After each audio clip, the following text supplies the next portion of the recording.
George W. Bush Jr. was inaugurated as the 43rd President of the United States on January 20th, 2001.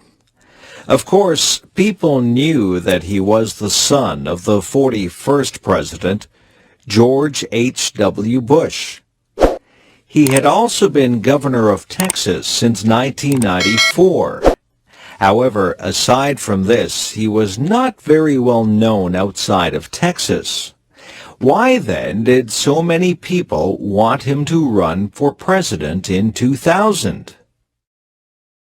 Many Republicans thought that the Democrats could be defeated in 2000, but they themselves lacked a candidate with strong appeal. As the election approached, leading Republicans worried about whom to support. Some of the most powerful Republicans were state governors. They began to look around at each other for a possible candidate. Most eyes turned to George W. Bush, the governor of Texas. In November 1998, Bush was re-elected as governor by an impressive margin. By now, Bush was the leading Republican candidate in the polls. Of course, one advantage that Governor Bush had was a familiar name. In fact, when he did well in some early polls, it is likely that some people really voted for his father. They thought that George H.W. Bush was running again. The Bush family was able to swing a lot of support to George W. It also helped that his brother Jeb was now governor of Florida. Parents George and Barbara were both born in eastern United States, but in 1948, George moved to Texas, where he made a fortune in the oil business. He went into politics in the 1960s and 70s and served in a number of important positions. He was Ronald Reagan's vice president from 1981 to 1989 and president from 1989 to 1993. George W. was born in 1946, the oldest of the Bush children. 3 more brothers and 2 sisters were also born. The youngest sister died of leukemia as a child.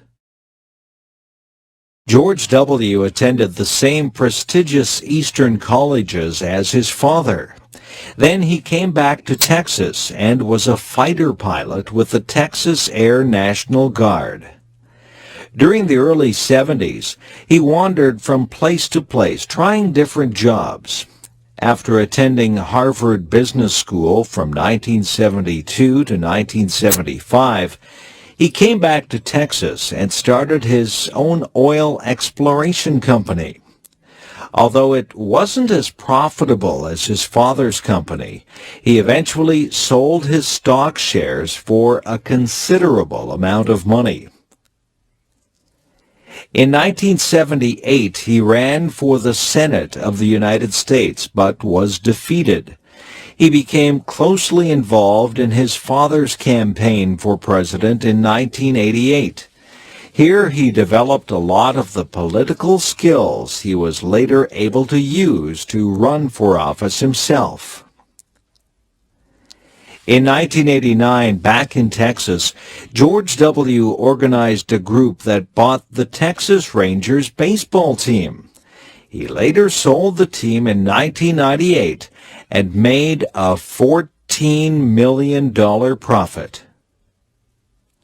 In 1994, he surprised the political world by defeating the incumbent governor of Texas.